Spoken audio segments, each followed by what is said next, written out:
And I believe we are now live on YouTube all around the world, Ships at Sea. This feels like an Agile thing. Hey, everybody. My name is Matt Beam. My name is Mike Markey. And last time I looked, I'm Nigel Thurlow. Awesome. Nigel's our guest this week. Thank you for joining, Nigel. You've got a book and you've got a history and a lot of stuff to say about flow, I believe. And so we wanted to give you a chance to introduce yourself and tell us anything you think is relevant in terms of your background, your history, education, whatever. And then we'd love to get into the book and whatever you think is interesting about this topic. Sure. I'm sort of old now, so I've been around for a while. I started way back in the day as a analyst programmer with a background in electrical engineering and electronics. So I've done a bit of that stuff with binary punch tape and COBOL and Fortran and things that most people won't remember. But then I went into project management because I found that being a techie was great, but project management paid more. And then I found out that line management and sort of being a tech support manager paid more, so I did a bit of that as well. And then I got into management and thought I knew everything. And then I went to work for Toyota and realized I knew nothing.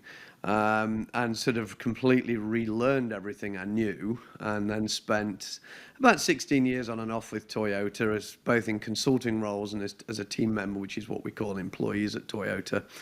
And so they re-taught me everything. They taught me manufacturing engineering. They taught me how to actually do things in a much leaner way, and we can get into that and talk about those things, I'm sure. And along the way, we sort of found out about this thing called Scrum and Agile type stuff. And so that when I actually moved to the US, which I did at one point, some 13 to 15 years, about 15 years ago now, I sort of stumbled across Jeff Sutherland and sort of hung out with him for a while, and he and I did a few cool things together, and I got to know another bunch of cool people. And then this company called Toyota I'd been working with in Europe sort of called up and said, hey, we want to learn a bit about this thing called Scrum. And I just happened to be in the office at the time, and we fast forward a little bit later, and I'm in California doing a leadership workshop with a bunch of very important people from Toyota who went, this guy seems to know what he's talking about, and he seems to be able to connect Scrum to this thing we do called Toyota Production System. And that was the start of the beginning of what we ended up calling Scrum the Toyota Way. But along the way, I started to think about, everything we do is about flow. And I have some opinions on LinkedIn, as I'm sure some people read from time to time. And I started to recognize that people were, now we're getting all the flow certifications. It's an abomination, but we'll talk about that in a little while if it goes that way. And I realized that flow is this construct. It means different things to different people, depending whether you're in a manufacturing context, a sports person's context, or if you're a river, flow means something different to the rest of us, yeah? And so I started to look at why we kept sort of going after religions and cults and frameworks and methodologies and things. And I got together with a really clever guy because I've become successful because of really clever people that I've been lucky enough to work with. And I came across a guy at UNT, a bit of a story behind that, but he's a professor who's now my business partner. He's now at Texas A&M, but he was at University of North Texas. And I started to ask him some questions while I was at Toyota Connected. And I've been given the role of Chief of Agile at Toyota Connected, and we started to talk about where were the gaps in our understanding? And we realized that people are very siloed. People follow leadership teaching, or maybe complexity thinking, or maybe they follow sort of teamwork, team science, that type of thing, or lean thinking, or, hey, agile, or whatever else. But nobody had ever brought them all together and said, it's not this or that, it's and. So we brought all this stuff together, and we started to talk about what that might mean. And then we started to learn about assemblages theory and all this other science stuff that people taught me. And we recognized that actually it was the interconnections, the interrelationships, the interactions between different methods or elements of methods was where the magic occurred. So it was a matter of, well, why don't we just bring all this stuff together? And people see behind me, there's some visuals of that. This is real, by the way. It's not green screen stuff. And so we started to recognize if we sort of combine some fields of study, we had this foundation of lean thinking, because, hey, Toyota guy. And I thought, well, there's all this amazing work Dave Snowden's doing has become a really good friend. So we started to understand complexity theory and complexity thinking, complexity science, different words. John himself, my business partner, Professor Turner, was a expert in distributed leadership, so new words for empowerment, transferring the ownership of decision making, and team science, the science of teams, their interdependencies and their interactions. And that's where we ended up writing a book, and then we wrote a second book, which is about 3 kilos or about 7 pounds. This thing's 703 pages of paperweight. There is a You don't sell it by the pound, though. Yeah. If we sold them by the Well, pound, in Great we'd make Britain more they money. do, don't they? Trust me. Oh, come on. We'd make more money if we sold them by the pound. You never write a book to make money. If anybody thinks you're going to write a book to make money, you're in the wrong business, or you're smoking the strange stuff. So that's a bit of background, a little bit. We can dig into any of that if it takes your fancy, but that's a little bit of history. Yeah, that is fascinating. There's like 5 different questions in there. At least. Yes. One of the things I came across first was the triple helix of flow, right? So you talked about distributed leadership and team science. Yeah. Complexity. I guess you touched on complexity thinking with the Cynefin thing from Dave Snowden, right? Is that Yes. basically what that is? Okay. So we can dig in it. So I got to know Dave some years ago because we have a third author, of course, who brought some of the military aspect. That's Brian Rivera. He was a co-author of the first book and was one of the co-creators of the stuff we did. In my living room, he was working with me at Toyota Connected. We brought him in as a consultant, and he was doing some work with us then. He sort of had some of this background in military thinking, and because he'd been an F-14 aviator, carrier aviator, and Top Gun pilot, and all sorts of really cool stuff that you'd watch in the movies. And he said, hey, we know a few things about this, things like the OODA loop, the observe, orient, decide, act loop from Colonel John Boyd and that type of thing. And so John, myself, and Brian spent many weeks in my living room around my dining table, well, adjacent to the living room around the dining table, with Post-it notes all over the wall. And I'm never far from Post-it notes, by the way. And I can see you hunting, yeah, I can see you hunting for the same things. And we just spent weeks at the wall talking about all the things that we knew about. And Brian had done a little bit of work with Dave Snowden. And so I'd got to know Dave, and then it became obvious that, Dave has strong opinions, is a very fun guy. I'm English, he's Welsh, it's a thing. And as people will appreciate from my part of the world where I originate from. But he is a brilliant, brilliant man, deeply well-read, deeply knowledgeable, deep philosopher, and the world's leading expert on complexity thinking. So I spent a lot of time learning the stuff he'd learned. And in fact, Professor Turner studied Dave's material for many years. And we started to realize, and we started to look into complex adaptive systems and what a complex adaptive system is, and then how we make sense of the world so we can act in it, as Dave would say when we talk about a topic that he and others like Gary Klein and other experts have been involved in called sense making. And then, of course, Cynefin helps us make sense of where we are with problems. It's a good way to rapidly assess your situation, whether you're in some sort of chaotic, uncontrollable, mad situation, or whether you're in a very clear air situation where things are obvious, predictable, linear. And so we started to realize, because of all the noise in the agile world about we're solving complex product development. Yeah.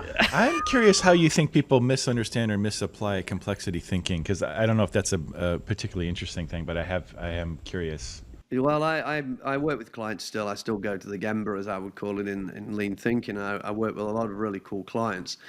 And I tell them that most of their work isn't complex. Because if you can make a plan, and the plan is reasonably predictable, and you can deliver a result at the end of a plan, an iteration, a sprint, whatever you want to call it, then the work isn't complex.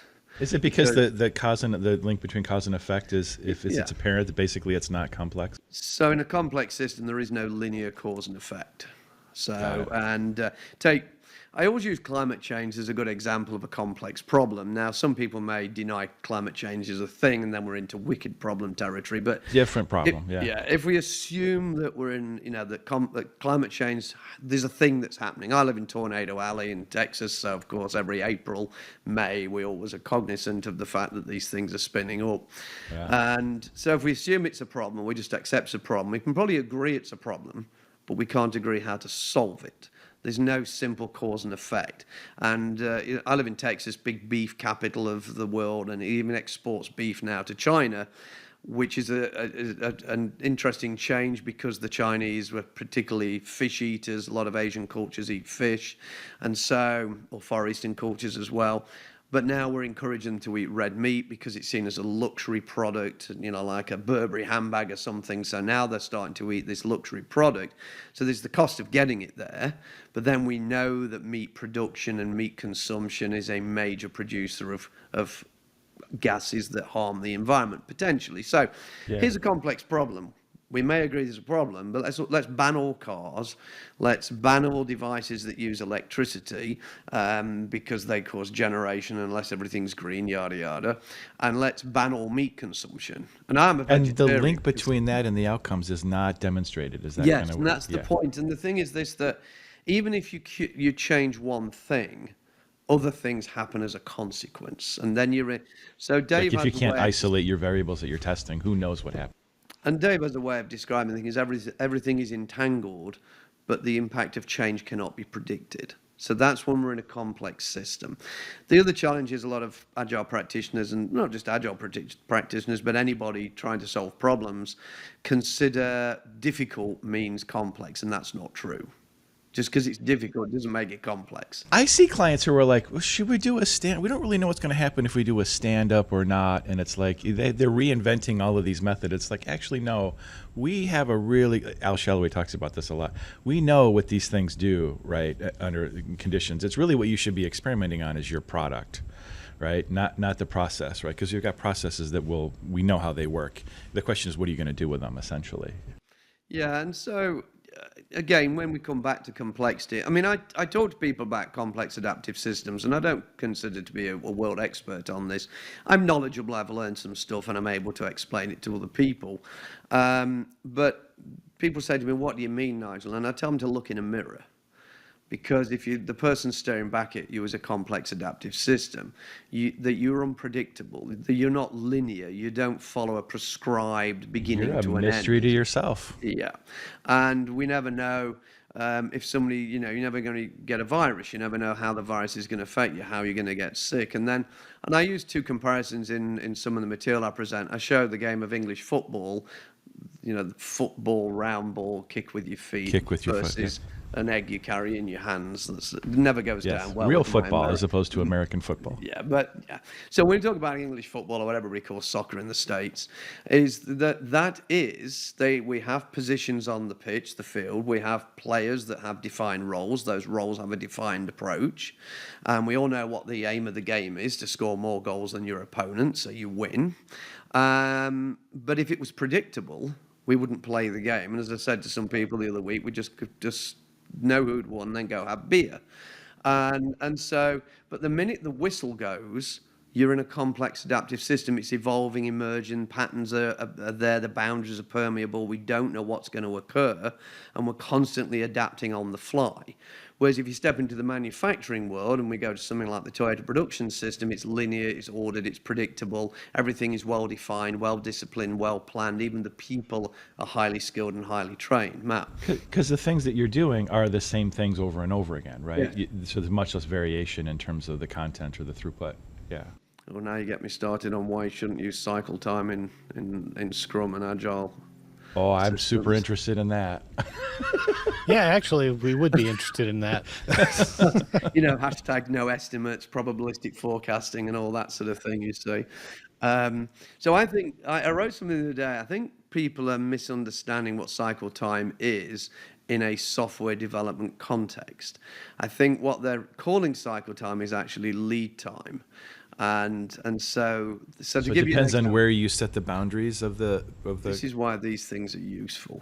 So if we're making lots of things that look exactly the same, and we're just repeating them, then we use cycle time to measure them. Because if you tell me you want 60 of these in an hour, And they're then all the same is the they're key. all the same, then or if I just pick up my Sharpie, you want to make 60 Sharpies an hour.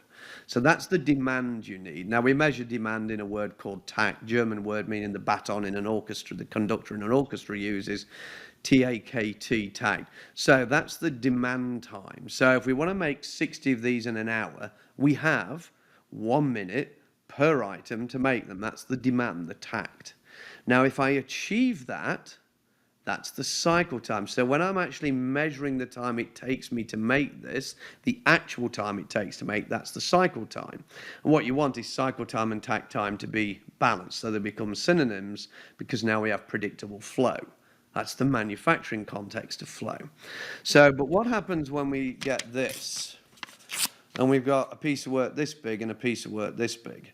Now the cycle time isn't useful anymore. There's no demand time unless you're in these evil organizations say, I want 20 user stories per week, or you must make 50 points of velocity this week, all that nonsense.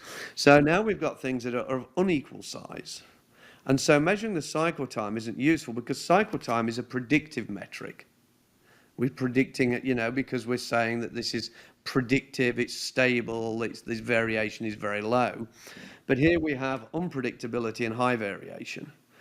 But the lead time is the total time from when a person requests whatever they want to the time they receive it, can consume it, and ideally pay for it. So the lead time, so I think when they're inputting all these things into a Monte Carlo simulation through probabilistic forecasting, they're actually inputting the lead times, but they're calling it cycle time. I still think you're over-egging the pudding. I'd still think Monte Carlo simulation, everything because how many, if you Does it help if you change the definitions though? And just say that it's just understanding more correctly what the things are. Now, let's just have a play here. If we have some user stories or product backlog items or whatever you want to call the bit of work, things in an intake, if you're doing not real Kanban, but calling it Kanban. Yes. I'll drop that one in for you. Seen that. So how many, if I start to write down some numbers here, and I won't go too crazy because of time and showing these, but if I start to pull up a bunch of items here, Fibonacci 1, where we got 2, and we've got 3, and we've got a 5 in there somewhere and an 8. So I've got 1, 2, I've got 5 different numbers here, ranging in size. So probably we use a 1. We probably skip the 2. I don't see many teams using 2. So they use a what is it, a 3. So now I've got 4 numbers. 1, 3, 5, and 8. That's about the range that most teams use. They may use different numbers, assuming they're using some points-based estimation, and bless Ron Jeffries for creating it. But He apologized, despite my he understanding. does, but if you use it right, it works. Anyway, different point. But the whole point is there's 4 sizes here. Most things will fit into these sizes, because most teams will say if it's much bigger, we'll break it down, and we don't want to go below 1 because we're into minus numbers, horrible, evil math. So the point is that you've got 4 sizes. So the variation is limited. So the probabilistic forecasting takes lots of this data into its simulation to predict whether it'll be, what's the likelihood of hitting the 80th percentile or 85th or whatever the number is, yeah? But it does it based on throughput, right? It doesn't do it based on estimates, or is that the point you're getting to? No, but my point being is that so probabilistic forecasting needs a large data set, Yeah. a large variation, a large sample size. Yeah. My argument is the sample size is quite small and the variation is quite small. Okay. So why do you need to over-egg the pudding? Why do we need to put all this effort to get an estimate? The reason is, and I can understand the reason, is because the people who've used these numbers have started to make them targets. So Goodhart's law, paraphrased by Dame Stratton, an anthropologist. Goodhart, people who don't know him, was the Professor Emeritus of London School of Economics. When a measure becomes a target, it ceases to become a good measure. Yes. So when you've made velocity or points a target, it's no longer usable or valuable. So we need something else. And I think that's what forced it versus just, affinity estimation. And this goes back to sort of research pre-World War II. Goes back to research by the US Department of Defense and the RAND Corporation, stuff Jeff Sutherland taught me years ago. And I research, it's correct, where we're good at relatively sizing things. We're not good at putting precise estimates on things, but we can put them into buckets, affinity estimation, t-shirt sizes and whatever. And if you do it right, and you don't have arbitrary targets and you've got to do more of these points or more of that, then it works fine. But what happened is it doesn't work, and then, of course, you've got a lot of developers that don't want to do estimates because they say the work's not predictable.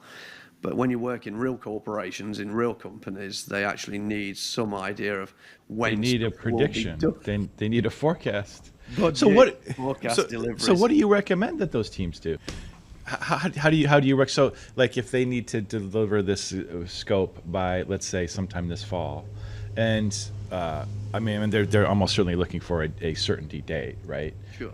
But let's say you have the ability to give them a range, right, and a range of confidences. What's your best advice in terms of having to predict when it'll be done? So now you put me on the spot because they're all I'll either have people cheering or people attacking, but that's fine too. I'm curious.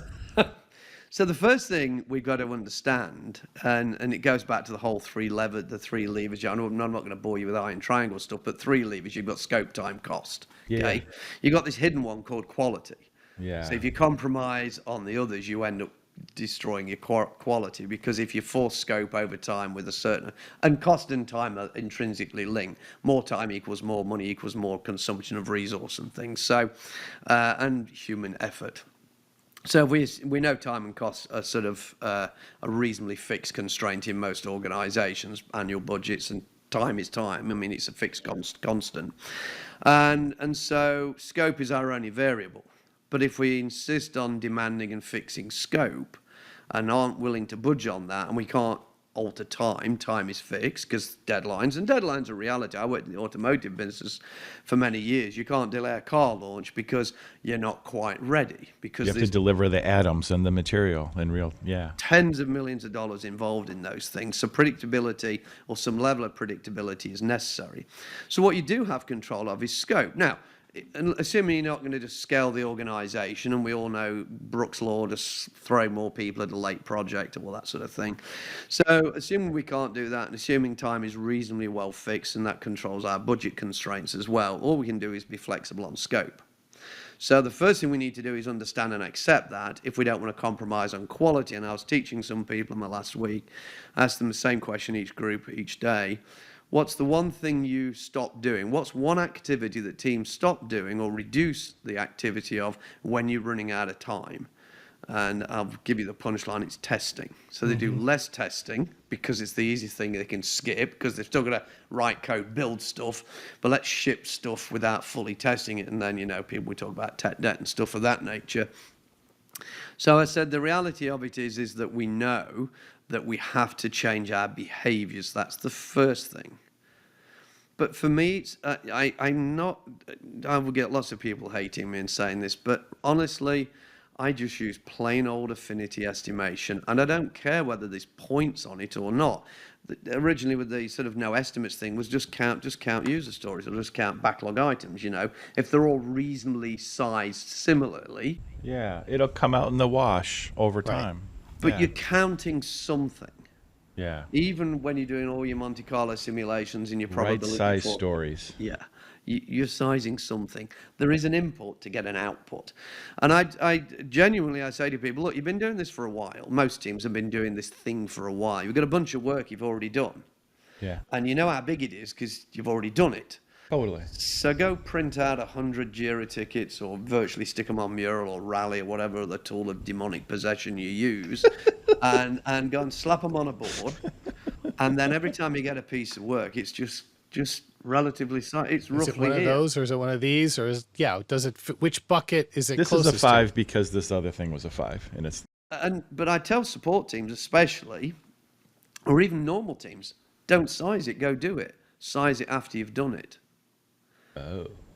because then you're not lying to yourself, you're not making stuff up, it stops the fudging going on and the fake estimate. Because, I mean, if you tell people you need more points, all they do is go overestimate. I once caught a famous consulting house, I won't say on there, but charging by how many points were delivered. So they were charging the client for the points they delivered. Well, you just But have to look at Nigel, the- it makes sense because their clients were buying story points. Yes. And you just look at the burn-up chart, it's going like that. It's just never ending, you know? Totally. Well, this gets me back though to the question I was going to ask, because the environment in which we are practicing has a long storied history, and story being not the operative word, a long requirements driven history with a science in place that can give an estimate. And they use that estimate to tie, and it's not the estimate that's important, it's the dollars that are important. Is they want to know what the cost of delivery is to hit this date at this time to roll this thing out. And I think that the story point concept was a way of mirroring that effect, to say that we could have a velocity, we could move at a certain rate, and therefore we could predict a when. It's a way. It's a pseudoscientific way to get to dates based on an estimated backlog and a known velocity. Yeah. I have a video on my YouTube channel called Large Effort Estimation. It was developed by a friend of mine, Dave Slayton. I'll give him a shout out, when he was doing some work with a company in New Zealand whose name I forget, but they are credited on the video. And it's basically affinity estimation at large scale. We tested it in Toyota, and we ran with it for about 5 years while I was ever there. And we were hitting 90% accuracy, and all it would take to get an estimate for a 2-year-long initiative or a year-long initiative was about 90 minutes to 2 hours. But it required people who were familiar with the work and familiar with how we did the work. So people who were experts within the domain. So you needed somebody like product who could say what it was and why it was valuable. And you needed somebody like technical to say, oh, by the way, you haven't thought about this. And that's how they came they came up with, okay, this epic is going to take 2 months, more or less, plus or minus 50, that kind of a thing, basically. So look, all it does is take one big chunk of work and break it into smaller pieces and affinity estimate that. Then it takes one of those and breaks it down to the next level of decomposition and affinity estimates that. And then we take one of that and break that down until we're at the user story, or whatever you want to call your smallest level of granularity. And then from that, we can extrapolate the numbers for all the other elements of the work and actually arrive at a large, so you take a large sample. Yes, and extrapolate it. I see. And it just, look, math's a thing. Now, this only works, it's funny we started with complexity because it only works in a reducible system. So if you take Jeff Patton's story mapping and that type of technique, which is a reductionist technique, same as A3 problem solving is a reductionist technique, big vague problem, break it down, small root cause, go fix. You can't do that with complex problems. So How do you know that you have a representative sample was my next question. So the next thing to challenge people in the agile world and the way we do things in sort of breaking down the work, if you can break the work down into smaller pieces and predict it with some level of accuracy, whatever voodoo you're using, points, affinity, Monte Carlo, then the work is predictable. It's not truly complex work. It's a pretty good guess, though, is what I hear you saying. Yeah, it is. It's a pretty good guess because now, and that's when we get into when most Scrum folks talk about empiricism. And to give Ken Schwaber his due, he was very magnanimous, because I'm a PST, I'm still a professional Scrum trainer with Scrum.org. So to give him his due, I challenged him on a few things about the pillars of empiricism, which are fake, they don't exist. And because I can go into bore you with the detail on that, but they don't, and Ken says they don't, and he made them up. And so that they're the pillars of Scrum, they're not the pillars of empiricism. That's a very different statement. Yes. So, if you find most Scrum trainers don't talk about them anymore predominantly. We talk about transparency, inspection, adaptation, but we don't sort of talk about them as pillars of empiricism. But to give him his due, I talked to him about empiricism. And if the work is predictable, it's not empirical. Feedback is not empiricism. And because empiricism is called inductive reasoning. Inductive reasoning is forming a hypothesis, your theory or what I want to prove, and so your hypothesis is based upon observations alone. So if you make observations, but you have no evidence or facts and the absence of any other supporting information, only your observations, you form a hypothesis to be tested. That's called an inductive hypothesis. Sir Francis Bacon, 1620, was a Brit. You're welcome. And he'd studied... Going from the specific to the general, inductive? Yeah. And basically, so that's an empirical experiment. Okay. If you start your hypothesis, your idea based upon facts or data, so you know something. Yeah. Like I always use a triangle, when you want to work out the angles of a triangle, we know all three add up to the thing. So if you know two, you can deduce the third. So that's deductive reasoning.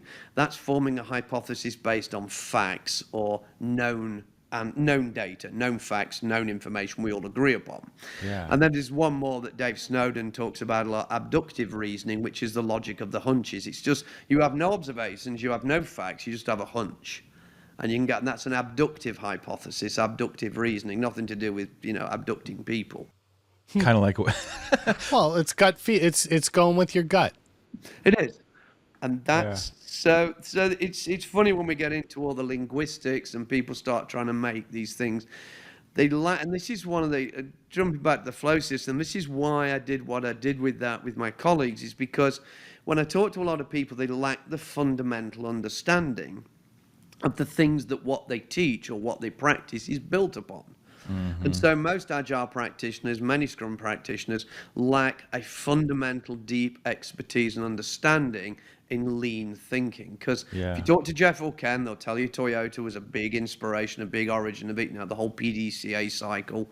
And of course, Ken got the empirical process control from DuPont because his brother worked there and in their continuous improvement area. And he did see, I have quotes from him where he went in there and he spoke to his brother and spoke to that department. And they said, don't use a plan-driven approach, use an empirical approach. So Scrum was born from doing empirical experimentation, forming a hypothesis, running an experiment. And the other thing about something being empirical, the outcome is unknown.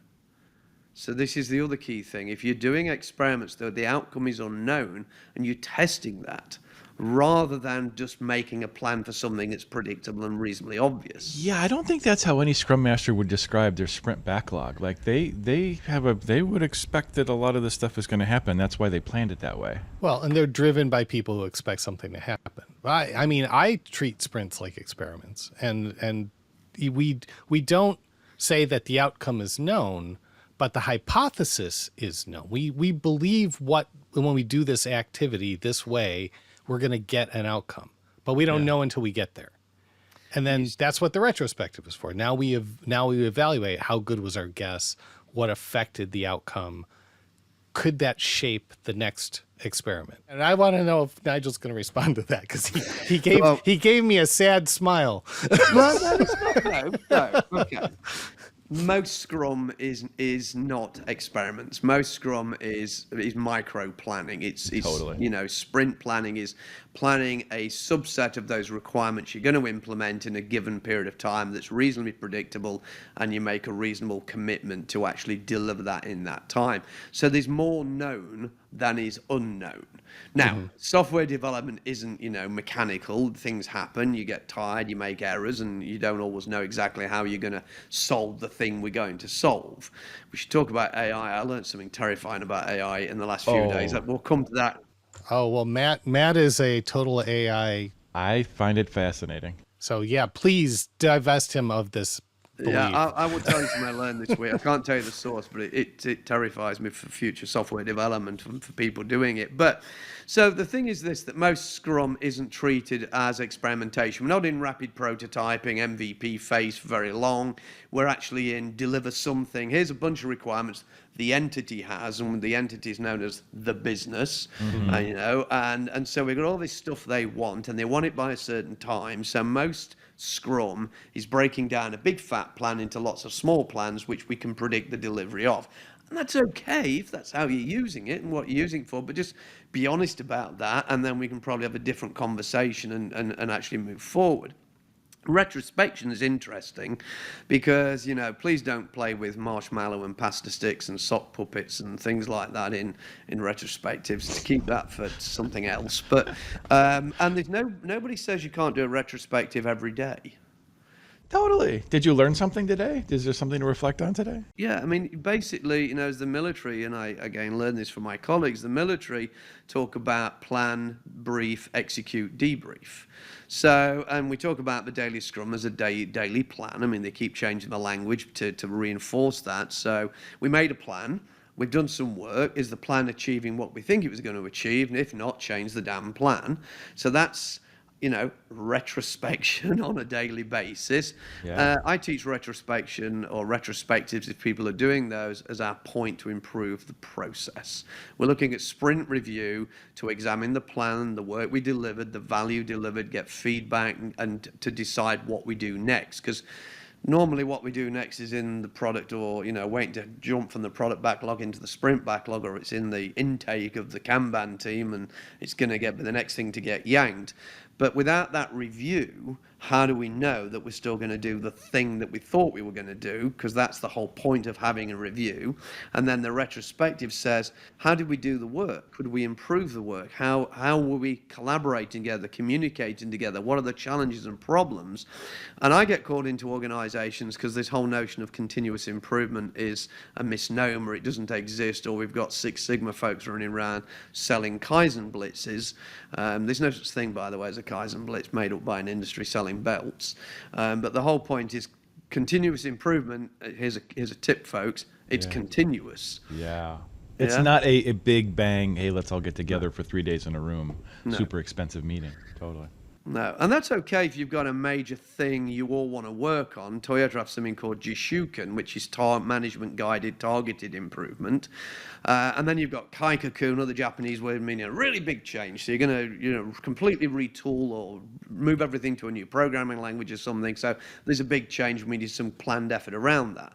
But by definition, those are unusual. They don't happen very often, No, right? that's the whole point. So, Yeah. but we want to be improving daily. I mean, these things, people talk about 1% Kaizen, fix what bugs you. There's different phrases, but the point is, if you see something that it needs to be improved, improve it.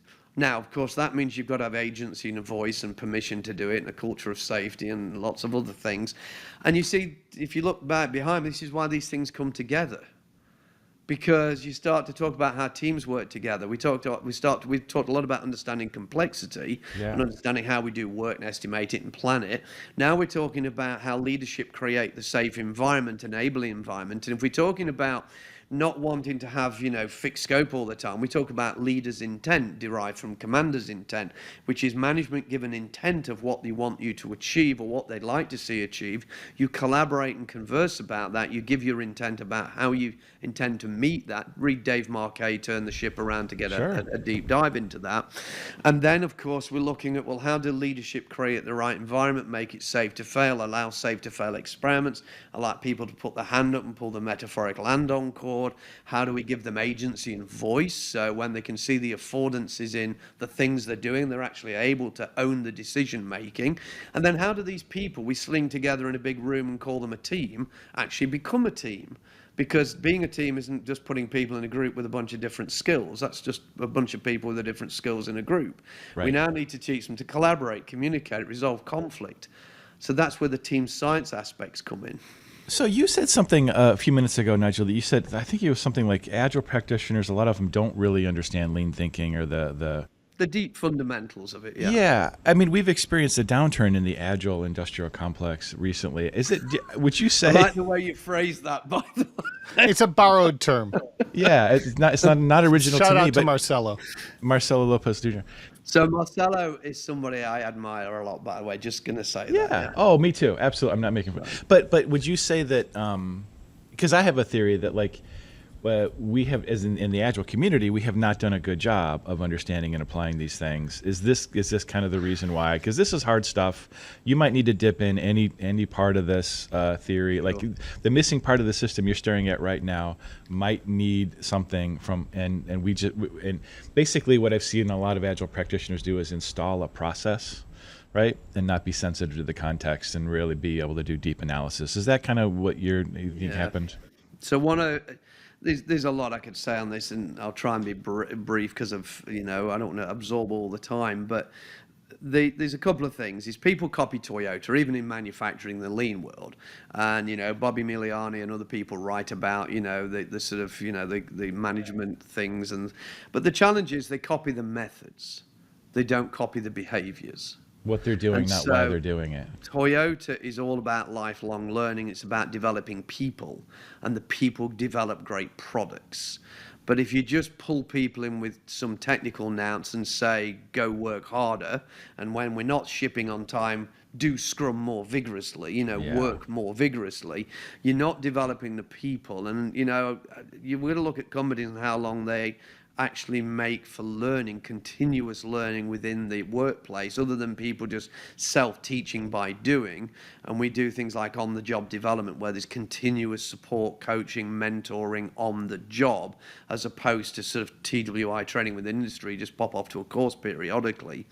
But a lot of these people, of course, they do Scrum Mastery for a year, then they change the headline to a Lean Agile practitioner, guru of everything. And that's just and what's happened, I did a speech last year in keynote thing, and I based it on David Graeber's work, who wrote Bullshit Jobs, and the talk was called Bullshit Jobs. And what I was sort of talking about there is that we've created an industry, or the agile industry created an industry where it was really easy for lots of people to get qualifications and certifications. I mean, that's the industry that's now collapsing, thankfully, at least the certification mills.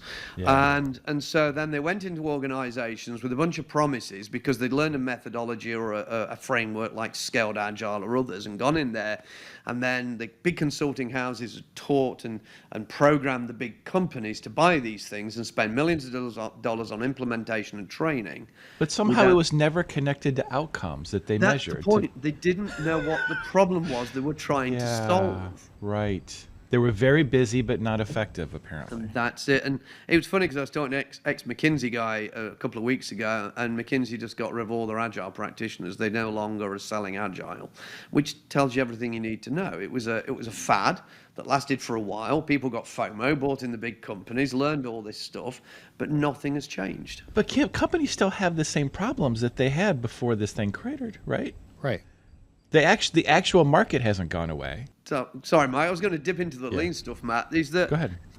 Just a quick comment on that, is that when I talk about people not deeply understanding, I stand in front of people who are highly skilled in Scrum and Agile practices, DevOps and development, very clever people. When I start talking about eliminating waste, non-value added activity, and how to find it, and we start talking about value stream mapping, we start talking about Wardley mapping, we start talking about visual management, visual control, we start talking about those aspects and how to find the waste in the system, they stare at me like it's all brand new learning. They've never heard of it? This is the challenge, and this is why when I set out with my colleagues to develop what we developed, I really wanted that foundation of lean thinking, because people, you get the usual people who say, well, that's for manufacturing, Nigel, we don't build cars, we write code. Well, have you got any waste in the system? Have you got any activity that's non-value added? Meetings about meetings, to have a meeting, to plan a meeting, this type of thing. Are you asked to do things that make no sense? Do you have bureaucracy, red tape, architecture review board, release review boards, change review boards, change architecture boards? All this nonsense, this governance we just ladle on. And then you get to Scaled Agile, who have this portfolio intake, and then one layer of analysis of product ownership, and another layer of analysis of product ownership, and another layer of analysis and product ownership, before the teams and the product owner who works with the teams even figure it out, and the business is like 3 hops away. And I'm going, and there's no waste in software development. That's bureaucratic. Yeah. Waste, right? It's bureaucratically sanctioned waste. Indeed. Yeah. It's not creating value, right?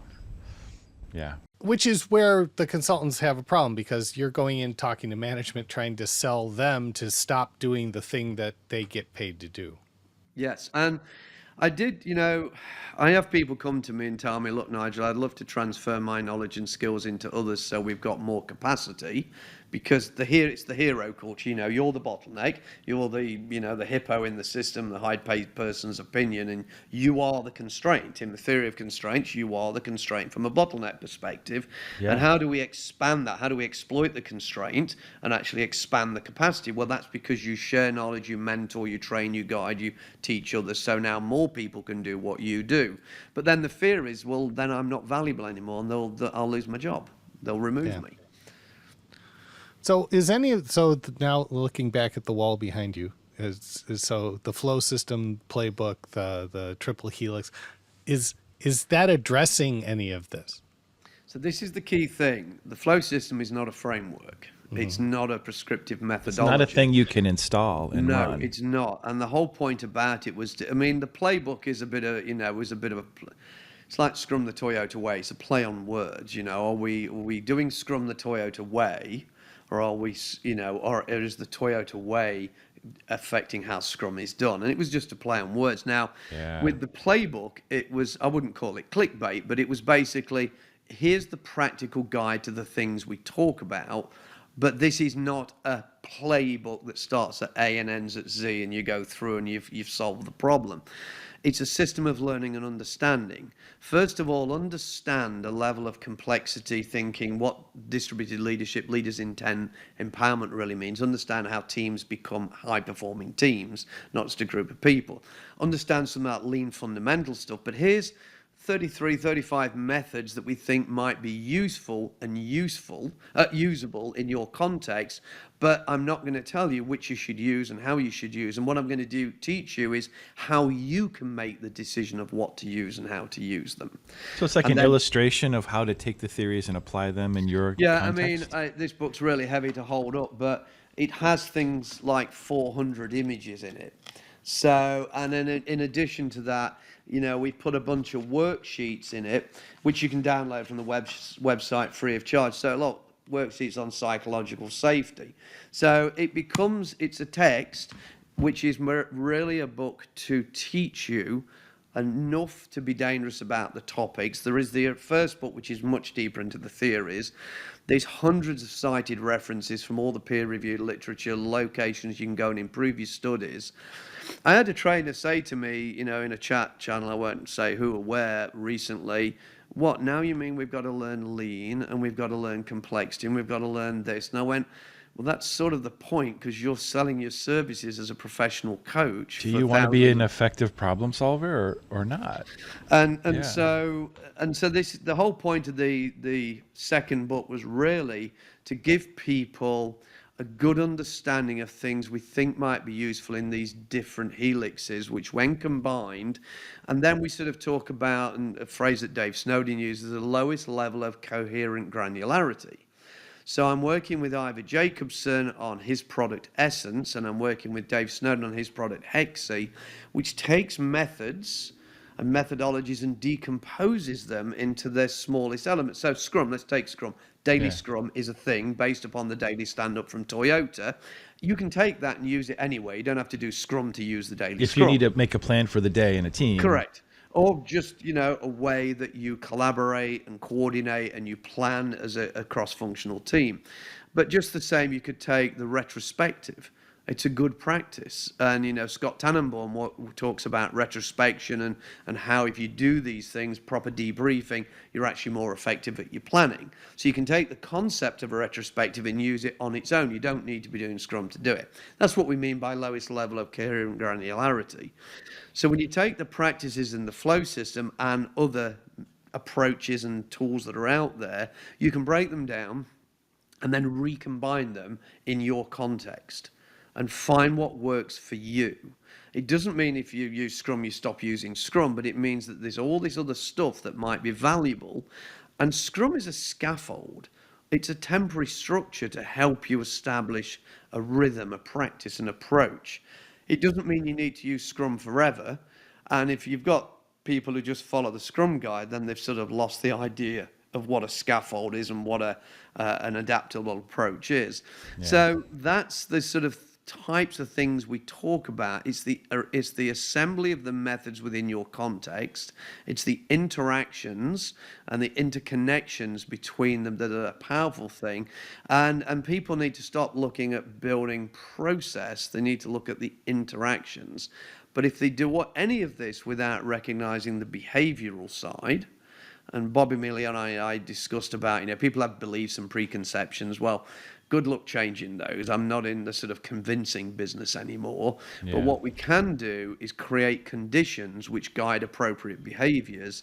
And if we evolve our behaviors while becoming expert in many different ways to do things, our environment, if you want to call it, our culture will evolve and change. Okay. So we're looking at, I mean, you see this on LinkedIn every day. There's Agile is dead. Agile is dead except for my flavor of Agile. Everybody's doing Agile wrong. Look at me. I mean, What is the new Agile? Yes. So, but here's the thing: is you can see in the marketplace, at least in the current economic climate, the value or perceived value behind Agile coaching or Agile practice is degraded. Yes. Right? So is it that the need isn't there, which I don't believe it is. I mean, Matt said something like that. Or is it that the word has gotten so caught up in it? We've been terrible at it, right? Yeah. Are we stuck with this? Like if I'm billing myself as an Agile coach, now Agile doesn't mean anything, or they don't want Agile. They want to get stuff done. Yeah, so how do I change? And I want to know for me, but I'm sure a lot of the listeners want to know too. What do we bill ourselves as instead? What do we sell instead to continue to help people to do better? I have a related question, if I might. Nigel, is there anything in the book that describes about how to measure value and confirm value and demonstrate value? Because you're talking about not just installing a thing, but confirming that it was worth doing.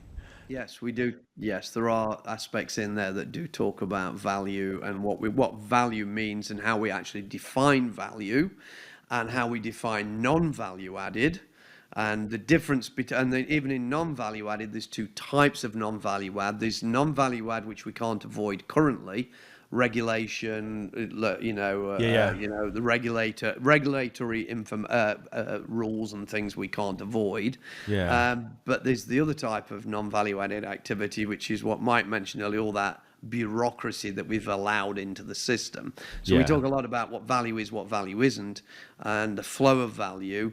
And, the other thing is we need to look at the flow of information and workflow as separate things. Interesting. That's why Toyota, when value stream mapping became a thing, it was the sort of everybody else's version. John Shuck, friend of mine with Mike Rother, who wrote Toyota Kata, they created the book Learning to See, which brought Toyota's approach to looking at information flows and workflows to the masses, which is what's called value stream mapping. Okay. But actually internally in Toyota, it's called materials and information flow analysis. So we're looking at how the material flow, the workflow, works, but we're looking separately at the information flows. And so these are when you're looking at value, you need to be, because most of the waste is in the information flow, not in the material flow. That is super interesting. Sorry, Mike, I think I hijacked your question, but I thought it was related. Yeah, I totally did. So Agile is dead. No, it's not. Agile training is probably dead. Agile certification mills are probably dead, and long may they stay dead. Now, does that mean there's no value in training and no value in giving somebody an accreditation or a recognition that they undertook training? No, of course not. We're always going to do that. My son's doing his master's degree. Of course, there's value in study, learning, and showing proof that you've achieved a certain result. The challenge is when you go to a 2-day class and they certify you as an expert, that's a problem. And we need to stop that stupid nonsense. But agility is an emergent property. Flow is an emergent property. It's not a process of an installed. It's not an example. Right. Yes, right. Yes. So, that will never die. It's like people. I joked yesterday, and you mentioned Marcelo earlier, and I joked, and he privately messaged me because I joked, when these people are coming up with these flow certifications now, I said, well, flow's a construct, but it's a universal constant. It's always been, it always will be, like gravity. So should we have certified gravity coaches? Because, that, you see? Yes, 100%. 100%. Well, that's definitely a non-complex system. I mean, that one's very predictable. I have one more. Well, yeah, but I still want to know the answer to the question. Okay, so what do we call what should ourselves all these instead? agile what should all the agile peeps do out there? Well, here's the thing you may not have realized, but when you were doing agile, you were actually doing change management. So it was the management of change. We were even, and I don't like I think the word transformation is the wrong word. Yeah. Caterpillars moving to butterflies through some metamorphosis. What we are is we're constantly evolving our technologies, our techniques, our approaches, our methods. Digital transformation is really just, we're just modernizing our stuff, There's no final end state to it. No, we're just constantly evolving. But in methodologies and practices and approaches, the same. We're just sort of saying, well, we used to do things this way. We're gradually learning new ways to do things. Hey, the Agile Manifesto, learning new ways of doing things, yeah? So, but we are managing change and we are coaching change and coaching that evolution, teaching people new methods, ways of working, techniques, approaches, and coaching that. So you're actually change management professionals. That is And if you super are good at interesting. what you're doing, you need to start learning, and there are things out there to get badges and things about change management, but if you have a resume that says, I've been involved in change, stop talking about you're involved in an agile transformation, because most of them didn't work anyway. Totally. So you don't, go ahead, sorry, Matt. But what you're on the hook for is a deliverable, measurable change to the an improvement to the organization and how it functions. Improvement, that's the key. Yeah. And most of these, hopefully many practitioners can find things that they did some level of improvement somewhere, and they can talk about it really deeply and expertly at an interview or when they're having a conversation with somebody who may be interested in hiring them. And that's the piece where we need to get into. And that's why I go back to the lean stuff all the time, because we get into, well, how do I detect the things that are hurting the business? What is the real problem that we're trying to solve? When they went out and bought SAFE from whatever glossy consulting pitch they spent money on, and I'm sure Leffingwell thanks them very much for their investment, what was the problem they thought they were trying to solve? Right. And so unless you truly understand the problem, you just go buy something you think is a quick fix, a universal, one size fits all Band-Aid. But if you start to actually understand some of the lean stuff, and some of the practitioners out there do, and they start to dig into the real problems, that doesn't mean they can fix them.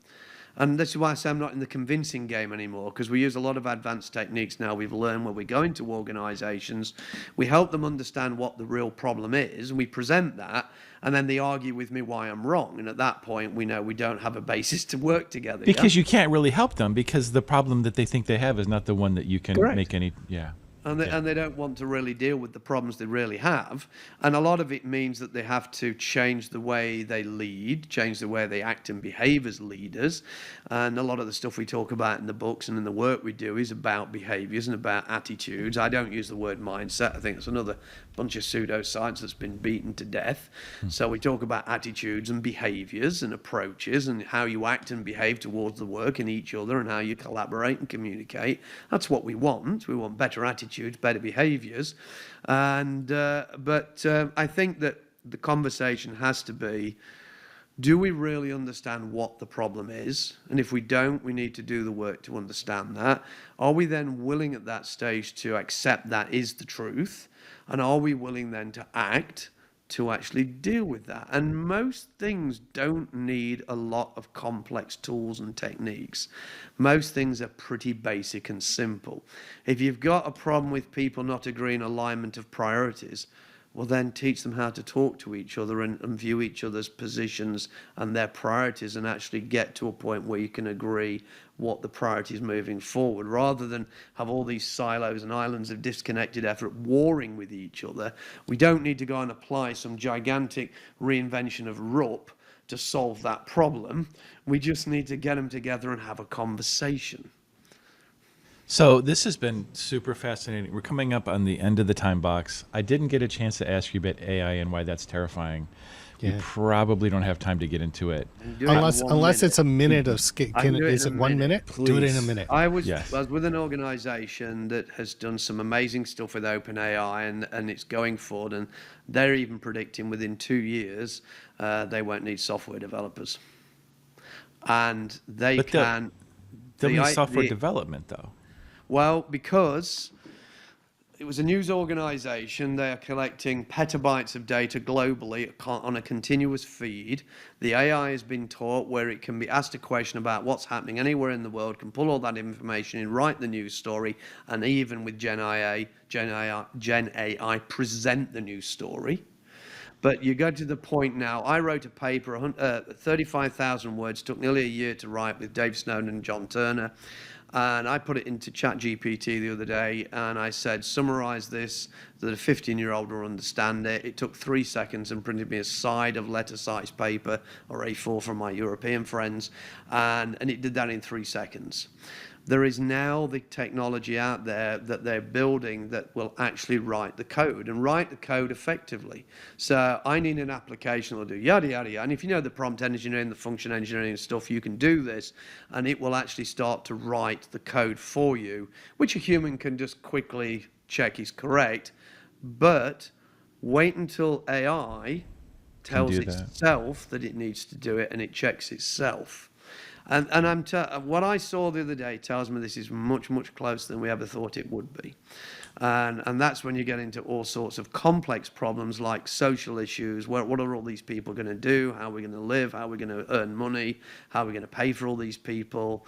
And we get into all sorts of things that politicians and world leaders and world population aren't really thinking about right now. They are complex. That's great. We started in complexity. We ended in complexity. Isn't that interesting? Yes. Okay. So I would like to talk more about that. We're out of time. Maybe you would like to come back and we could get into that, because that is I'd it. love to. Okay. This has been fantastic. Nigel, thank you so much. This has been way more interesting. I mean, like, I wasn't sure exactly what we'd get into, but this has just been fascinating. It sounded like an insult. I didn't mean it that way. You want to try that one again? Well, there's like 20 different. I'm sitting here on the side and I'm typing, and I'm like, Yeah. there's 20 different questions that I wanted to get. There's all these things. Thank you so much for joining us. Really appreciate it. You're very welcome. Thank you. Yeah, this has been an Agile thing. I've been Matt Beam. I've been Mike Markey. And I've been some bloke who used to live in England, now living in the US, called Nigel Thurlow. Awesome. Thank you so much. Thanks for joining. See you next time. See ya.